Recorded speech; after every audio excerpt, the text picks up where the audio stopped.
If you're getting SNAP benefits right now, this is urgent. 18 states just got approval from the USDA to ban what you can buy with your EBT card, and these changes are rolling out in just weeks. I'm talking about soda, candy, energy drinks, and in some states, even more items are about to be completely off limits. And this isn't some far-off policy change. Most of these restrictions kick in January 1st, 2026. That's literally 2.5 weeks from right now. Hey everyone, it's Tony here. For those of you who are new, I've been covering benefits programs for years because I've lived through it myself. I know what it's like to worry about feeding your kids, to stand in that line at the benefits office, to stretch every dollar on your EBT card. That's why I break these changes down in plain English. No political spin, no judgment, just the facts you need to know so you can prepare. Here's what's happening. The USDA, under Agriculture Secretary Brooke Rollins, has now approved waivers for 18 states as part of something called the Make America Healthy Again initiative, MAHA for short. The stated goal is to stop taxpayer dollars from funding what they're calling junk food that contributes to chronic diseases like diabetes and obesity. Secretary Rollins says that 20% of all SNAP dollars are currently spent on sugary drinks, prepackaged desserts, salty snacks, and sugary treats.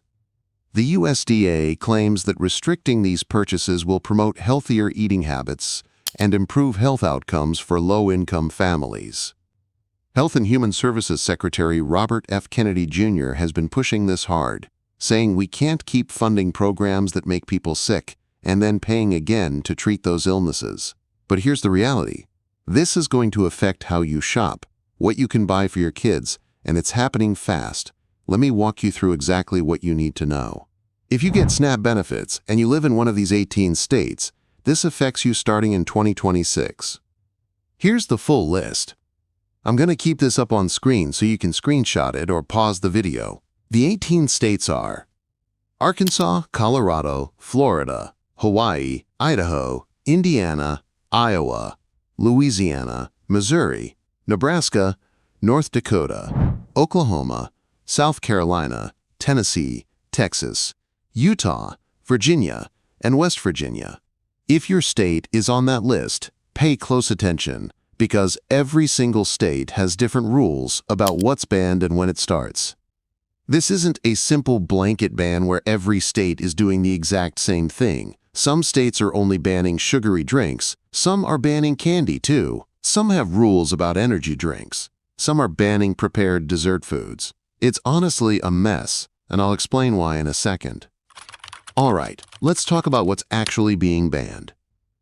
The restrictions vary wildly by state, but here are the main categories: sugary drinks and soda. Every single one of the 18 states is restricting some form of sugary beverages. We're talking regular soda, diet soda, energy drinks in most states, and drinks with added sweeteners. Some states define this as any carbonated beverage containing sweeteners, while others have more specific definitions. In Virginia, for example, they're only banning carbonated sweetened beverages, so if it's not carbonated, you can still buy it even if it has sugar. In Arkansas, they're going further and banning fruit and vegetable drinks with less than 50% natural juice. In Nebraska, they banned both soda and energy drinks. Every state wrote their own rules. Candy and sweets. At least 8 of these states are banning candy purchases. But again, the definition varies. Idaho defines candy as any preparation of sugar, honey, or other sweeteners combined with chocolate, fruit, nuts, or other ingredients in bars, drops, or pieces. But it doesn't include items containing flour or requiring refrigeration. Arkansas is banning candy including confectionery products with flour and artificially sweetened candy. So the rules are all over the place. Prepared desserts and processed foods. Tennessee is going even further. They're banning processed foods where the main ingredient is sugar, corn syrup, high fructose corn syrup, or similar sweeteners. That could mean cookies, pies, cakes, donuts, basically a lot of prepared dessert items. What's still allowed? Here's some good news. Milk-based drinks, beverages with more than 50% fruit or vegetable juice, and non-carbonated drinks in many states are still allowed. Water, flavored water without sweeteners, and 100% juice are still good to go everywhere. And here's something interesting. Tennessee is actually allowing SNAP recipients to buy hot prepared chicken like rotisserie chicken for the first time, which they couldn't before. So there are some improvements mixed in with the restrictions. Timing varies by state. Idaho, Utah, and Nebraska's restrictions take effect January 1st, 2026. That's in about 2.5 weeks. Arkansas doesn't start until July 1st, 2026. Virginia starts April 1st, 2026. Other states have their own timelines throughout 2026. My strong recommendation, and I cannot stress this enough, if you're in one of these 18 states, you need to look up your specific state's rules. Go to your state's SNAP website or call your local benefits office and ask them exactly what's being restricted and when it starts in your state. So how is this actually going to work when you're at the grocery store? From what I understand, the enforcement is going to happen at the point of sale system when you check out. Every item has a UPC code, and when it scans, the system will determine if it's an allowed item or not. Just like right now when you try to buy paper towels or laundry detergent with your EBT card and it gets rejected because those aren't food items, the same thing will happen with these banned items. You'll scan your groceries, most will go through fine, but when that 2-liter of soda or bag of candy scans, it'll likely be rejected or flagged as a cash-only purchase. Now, here's where I think there's going to be problems. This is a massive system change.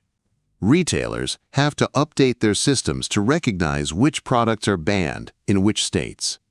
And the definitions are so different from state to state that mistakes are inevitable.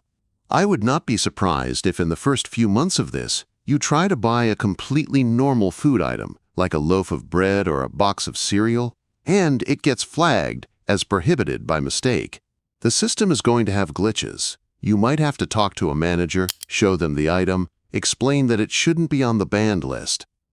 It's going to be frustrating and probably embarrassing at times. Retailers have about 12 months from the implementation date to fully comply with the system changes, and the costs of updating these systems fall on the retailers, not the government. Let me be honest with you about what's really happening here. These waivers came in 3 waves throughout 2025. The first wave was Nebraska and 5 other states, then 6 more. Then, just this week on December 10th, 6 more states got approved, bringing us to 18 total. And it's not stopping here. Secretary Rollins has made it clear they want more states to apply. They're offering incentives. States can get more money through something called the Rural Health Transformation Fund if they apply for these SNAP waivers. My prediction?